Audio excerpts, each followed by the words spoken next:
If you're looking to take your home or business to the next level, then RM Contractors and Custom Drywall can assist you. RM specializes in new residential turnkey, new commercial turnkey, home and office remodeling. Call them for free estimates. Serving all of South Florida, licensed and insured. Call Ray or Mike, 305-345-3649. You work hard to create the perfect atmosphere. You dream it, we'll build it. RM Contractors and Custom Drywall, 305-345-3649 or Instagram at RMC Fisher Island. After 40 years, the Big Cheese Miami is still producing great Italian food.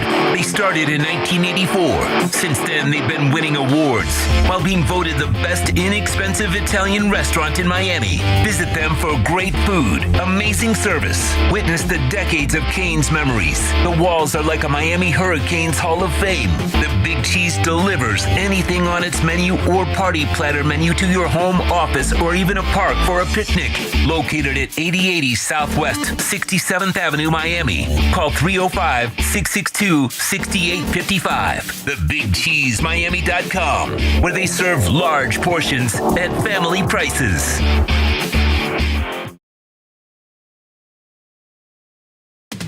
We're celebrating a new year with new savings at Toyota of Hollywood, the official #1 volume Toyota dealer. Save big on a 24 Corolla, not $24,000, $17,988. Buy with 0% financing, 0 down. We're bringing you deals that strike fast and hard at the #1 volume Toyota dealer, Toyota of Hollywood, on 441 between Hollywood Boulevard and Sheridan Street. Open till midnight.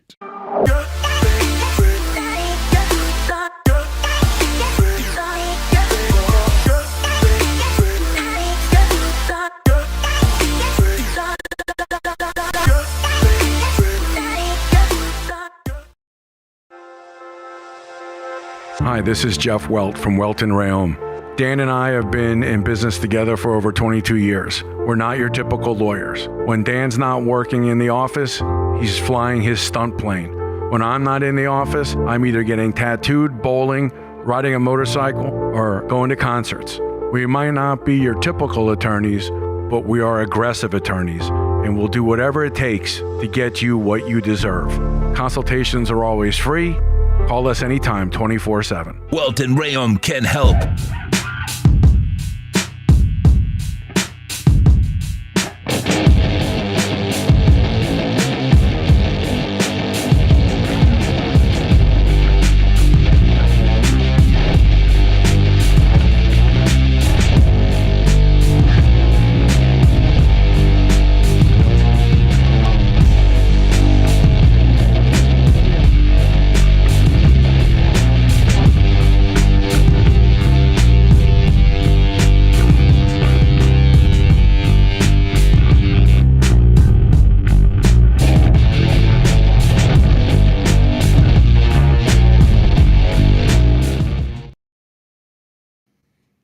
We are live, 7P, the place to be. It is the Squared Circle Digest. I am Sean Stanley.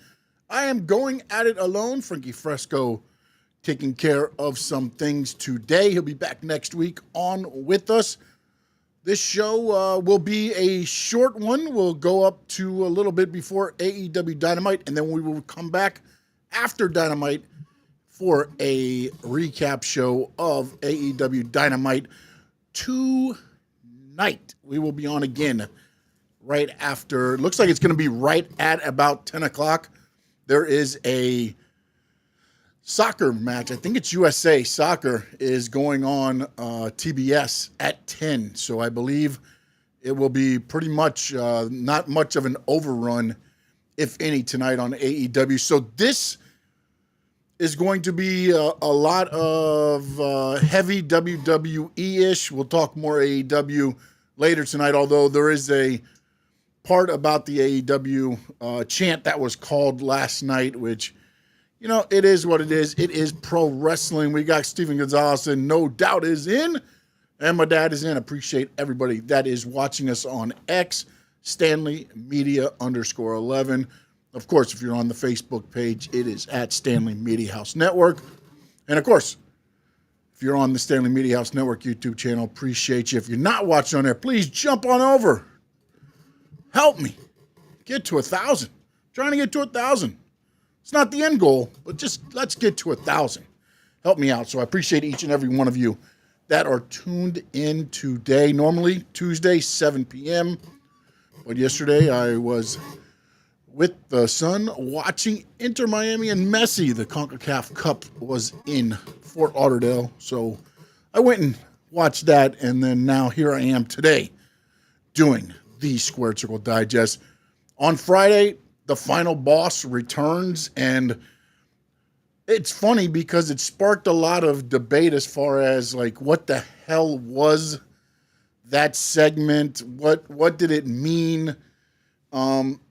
It was interesting because he comes out, of course, they're in New Orleans. He announces New Orleans next year. Of course, we'll get WrestleMania. So WrestleMania will go to the Big Easy next year in 2026. So we got the Royal Rumble next year in Saudi and WrestleMania right now in New Orleans. So Rock comes out, makes that announcement. Then he goes into, he wants to call out his buddy Cody, talks about how a lot's changed over the past year. We've actually become good friends. They show the pic of their moms together. Then that Cody's been a great champion. The Rock is on the TKO board, and TKO owns WWE. He wants Cody to be his champion. Cody says he's their champion, talking about the WWE Universe and the people. And then there was a lot going on after that with the melee of, The Rock saying that he wants Rhodes to become his champion. He could open doors never known to you, and every dream you, your wife, little baby girl could come true. And then he stated that he never, had as a brother, and that is what Rhodes could be.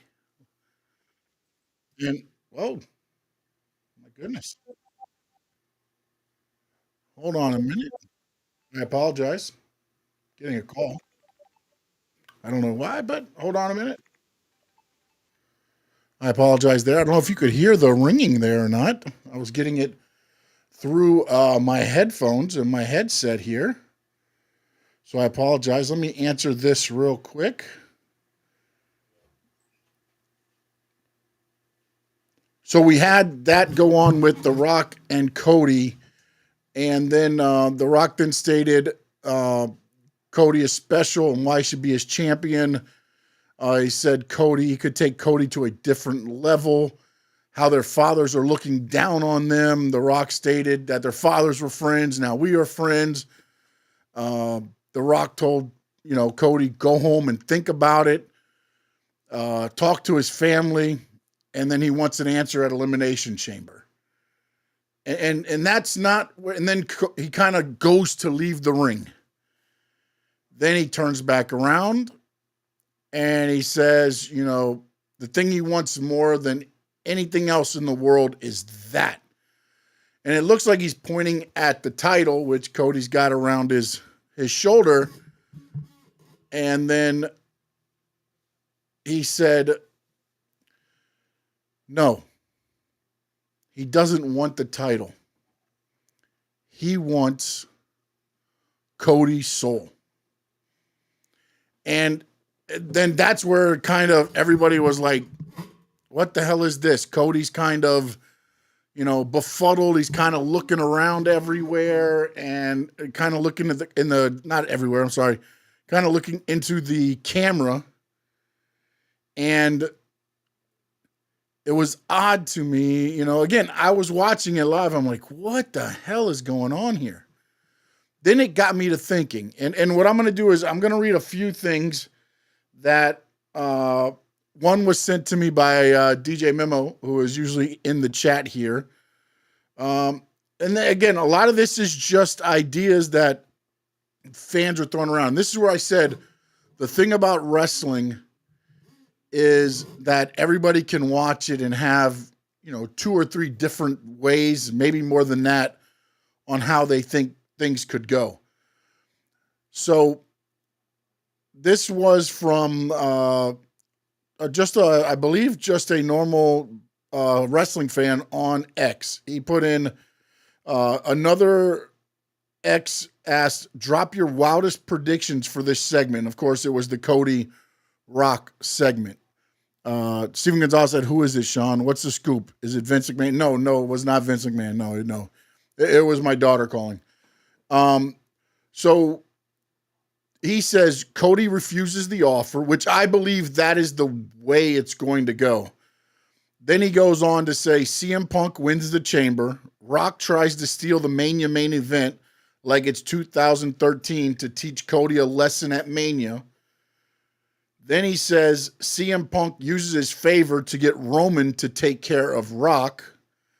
Roman confronts Rock and his thirst for power. The power ties into the Ula Fala and head of the family.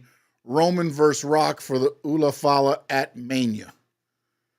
That was his story, the way he thought, Then Bully Ray, of course, on Busted Open Radio, he said, I think this needs to unfold every single week. If Rock can't get the answer that he wants from Cody, I think Rock is going to go to the people that are closest to Cody to try to help influence Cody. Imagine The Rock could get to Brandy, his wife, to where Brandy looks at Cody one day and she's like, he makes some really good points.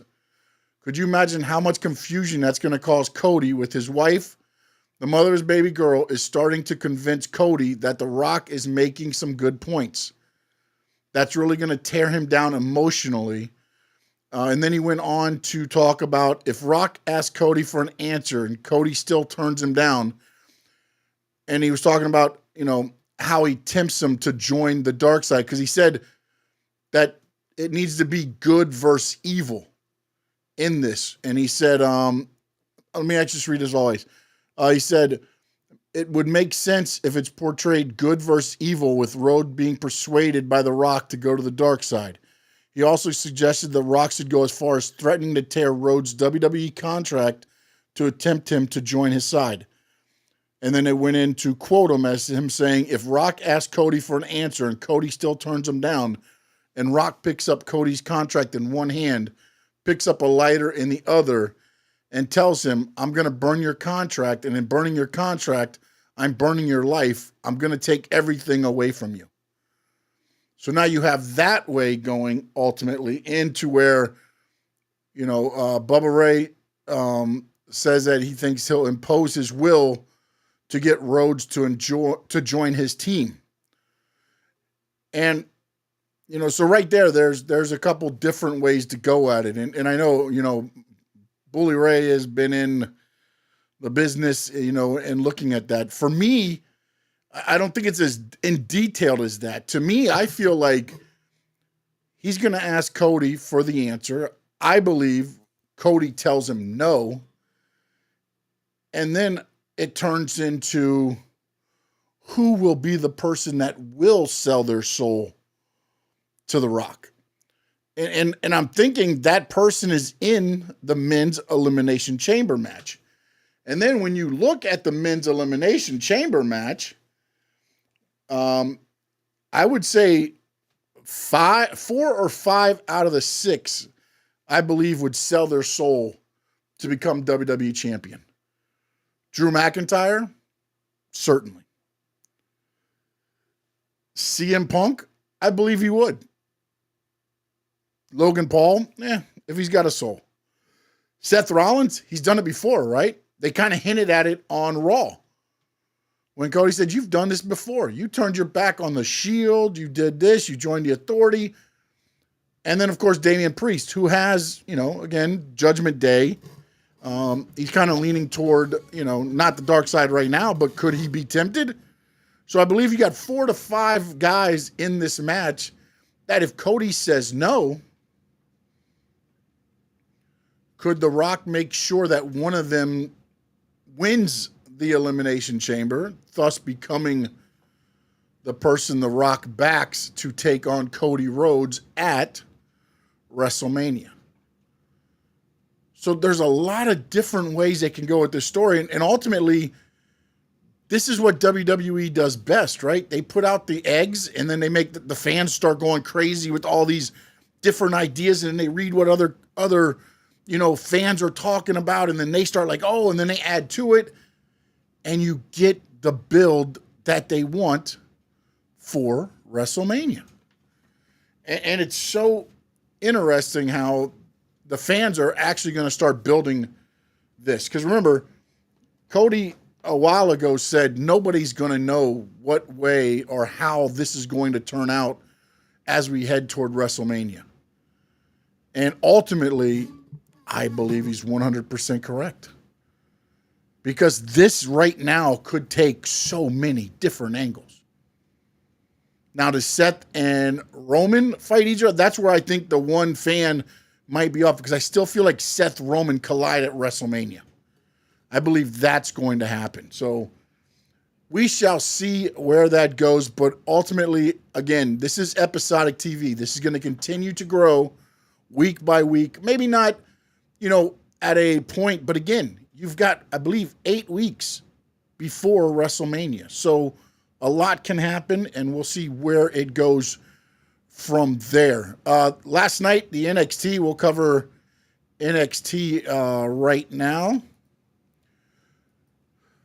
The women's titles. Stephanie Vicor is the North American champion, and of course, Julia is the NXT women's champion. I'm not sure where this is going, but at some point, I think it's at Roadblock, they're going to go champion versus champion. I got to believe, and I don't know, maybe they're going to combine the titles, but I kind of feel like right now you need double titles in that division. But we'll see how they do it with the WWE titles. But I saw it interesting that now you've brought in Jordynne Grace. She was kind of going at it with Roxanne. You've got Cora Jade, who's going after the TNA title with Sasha. You've got Zarya and Sol Ruka now going with Chelsea Green and Piper Niven. You've got so much depth in this NXT women's division.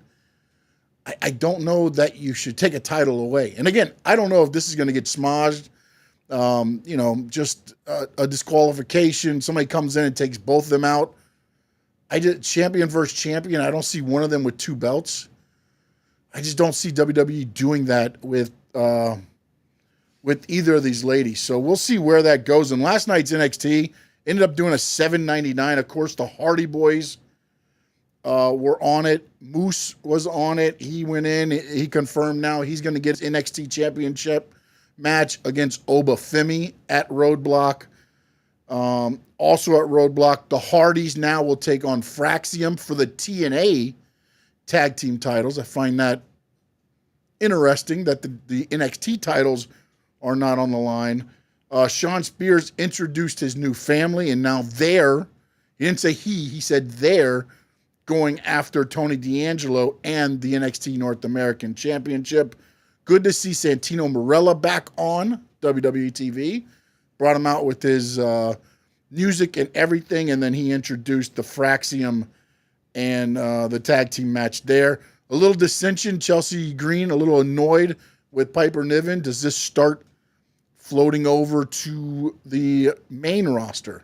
Something else to keep your eye on. We'll have to see how that goes. And then Ricky Starks made his debut with Javon Evans, and they beat Ethan Page and Wes Lee in a great tag team match. And one of the things that I wanted to discuss, and you can see the topics there was a chant, Tony Fumbled chant on NXT last night with the Ricky Starks, Ricky Saints conversation. Now, here's the thing. Sometimes wrestlers just aren't good mix, or where the writers, the owner, whoever's running creative believes they should be, And again, I went through this list, and this is just off the top of my head. when I look at it, I go all the way back to WCW days, okay? WCW, WWE days. Chris Jericho was not what he became when he came to WWE as Y2J. Same with Eddie Guerrero. They were great talents. They had great matches, but they weren't used in a way to make them to be the superstars that they became because WCW didn't use them that way. Vince Creative ended up using them differently, and then the success came. You know, so, and a lot is being said, you know, about the Ricky Starks thing. When you look at what WWE, the AEW talent they brought over, Ethan Page, to me, he's been put in a better situation than he did in AEW. He's just kind of there in AEW. Lex King, I think he's got, you know, a direction to his character instead of just being Brian Pillman Jr. and part of the, what was the Varsity Club thing with Griff Garrison and Julia Hart? You know, again, you got to evolve. Jade Cargill, she had a great thing going on AEW, but I felt like, again, she was learning as she was going the steps of wrestling. So I don't feel like they ever took the training wheels off of her. And again, I don't know that they felt they could take the training wheels off of her, but WWE has done it and has not done it because what they did was they ended up putting her in, you know, 6 women tags and tag teams with Bianca Belair, and it was allowing her to grow. And then also just the production value that is added to the Jade Cargill character with her being on WWE TV added a lot to it. Penta, we see how he's being used right now in WWE. We see how he's brought from AEW in. Yeah, Ethan Page was he was all ego Ethan Page. They feud him with Darby Allin. They had him in like a group all the time. He was just never on his own. So, you know, again, it all goes with how they're used and how they're booked. Because then now I go to the AEW side. Look at the guys they brought in from WWE. Ricochet. On WWE TV, he's mid-card, this and that. AEW takes him, puts a little bit of edge on him now, and now he's kind of moved up into the main event picture. You can see him being different. He's used differently. They've kind of remotivated him and allowed it. The Hurt Syndicate. I don't know why WWE ever broke that group up. They didn't allow it to go. Toni Storm, who was in WWE, ended up going to AEW. Look at what's happened with her and her career. Pac, Claudio, Adam Cole was in NXT. There's a story, and again, I don't know how much true it was, but when Vince was talking about bringing him up to the roster, it was like as a manager. They wanted to bring him up like a Max Dupree type character because Vince didn't believe in him as an in-ring performer. Now, again, he was great in NXT, but that was going to be it. He gets over to AEW. Buddy Matthews was Buddy Murphy in WWE. He gets over to AEW. It gets a breath of fresh air, some new scenery, and it allows them to go. So I don't think it's Tony fumbled. I believe it allows them to get a better opportunity with some new scenery. All right. And again, I said it's going to be a real quick show here today talking WWE. So now it is time for the chamber picks. I